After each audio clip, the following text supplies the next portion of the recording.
হে everyone, আসসালামু আলাইকুম। আজ আমি আপনাদের করে দেখাবো দই দিয়ে কোরাল মাছ অথবা ভেটকি মাছের রেসিপি।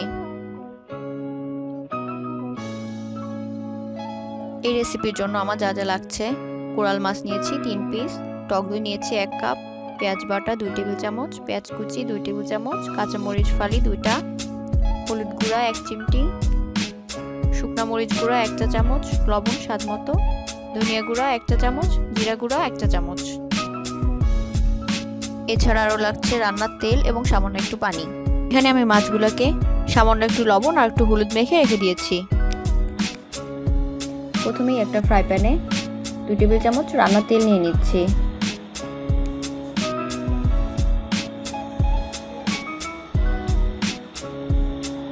তেলটা একটু গরম হলেই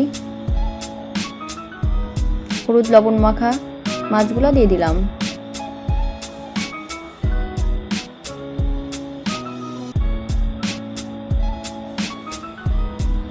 এখানে মাছগুলো খুব বেশি ভাজতে হবে না, এপাশ ওপাশ করে সামান্য একটু ভেজে নিলেই হবে।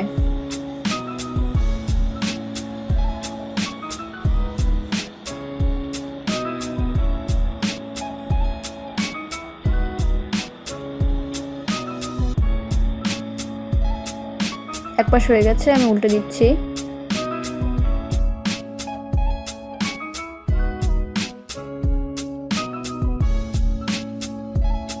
আমি আশা করছি আজকে আমার ভিডিওটি আপনাদের ভালো লাগবে। ভালো লাগলে অবশ্যই একটি লাইক করবেন এবং ফ্যামিলি এবং ফ্রেন্ডের সাথে শেয়ার করবেন। আমার ভিডিওগুলো যদি সব আপনাদের ভালো লেগে থাকে আমার চ্যানেলটি অবশ্যই সাবস্ক্রাইব করবেন এবং পাশে থাকা বেল আইকনটি ক্লিক করবেন। এতে করে চ্যানেলের আপডেট সবার আগেই পেয়ে যাবেন।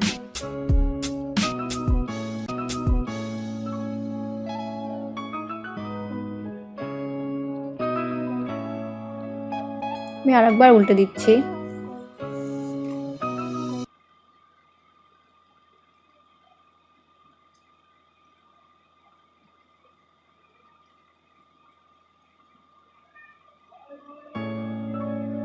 আর মাছ ভাজাটা হয়ে গেছে, এবার আমি একটা প্লেটে তুলে নিচ্ছি।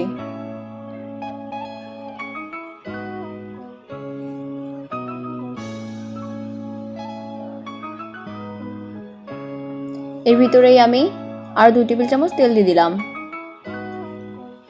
এরপরে পেঁয়াজ কুচি এবং কাঁচামরিচ ফালি দিয়ে আরো একটু ভেজে নিব।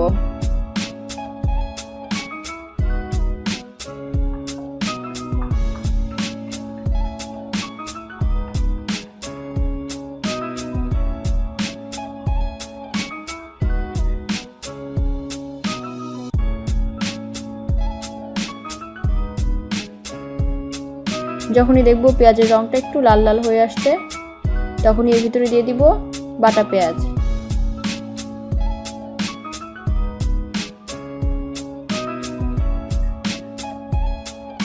বাটা পেঁয়াজটা দিয়ে সামান্য একটু কষিয়ে নিব। এবার এর ভিতরে অল্প একটু পানি দিয়ে দিব, গুঁড়া মশলাগুলো পুড়ে যাবে না। এবার হলুদ দিয়ে দিলাম, মরিচ গুঁড়া,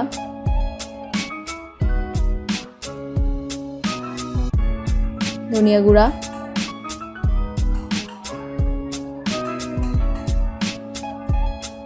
জিরার গুঁড়া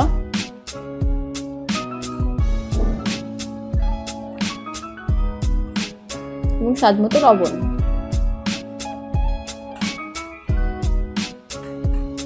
সবকিছু ভালোভাবে মিশিয়ে নিচ্ছি।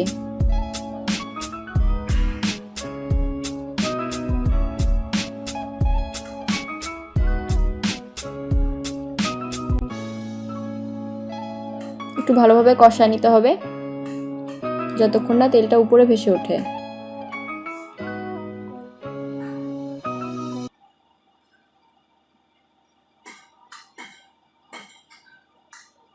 দেখতে পাচ্ছেন তেলটা উপরে ভেসে আসছে, তার মানে কষানো হয়ে গেছে।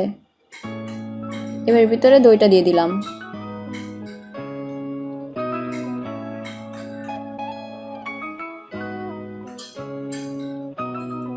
দইটা দিয়ে নেড়েচেড়ে ভালো করে মিশিয়ে দিলাম। এবার একটু ফুটে ওঠা পর্যন্ত অপেক্ষা করি।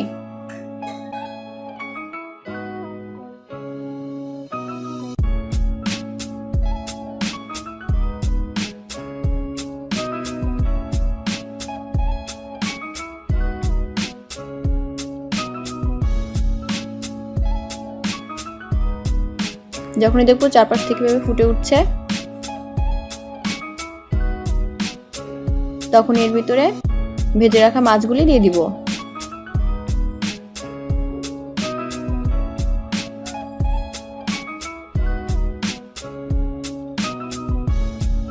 মাছগুলি দেওয়া হয়ে গেছে। এবার একটা ঢাকনা দিয়ে 5 মিনিট ঢেকে রাখি।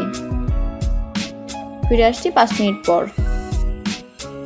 5 মিনিট পর ঢাকনা খুলে মাছগুলোকে আমি একটু উল্টে নিয়েছি।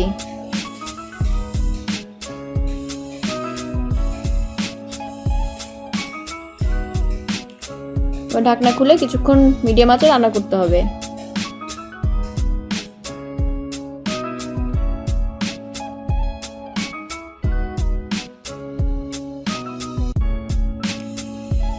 এই রেসিপিটা একটু মাখামাখাই হয়, তাই আমি একটু কোনো ঝোল রাখবো না। ঝোলটা টেনে গেছে।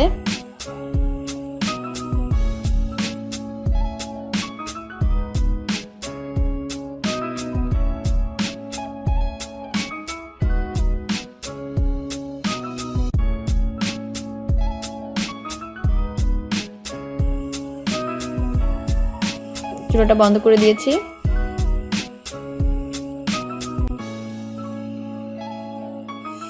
এবার আমি সার্ভিং ডিশে তুলে নিব।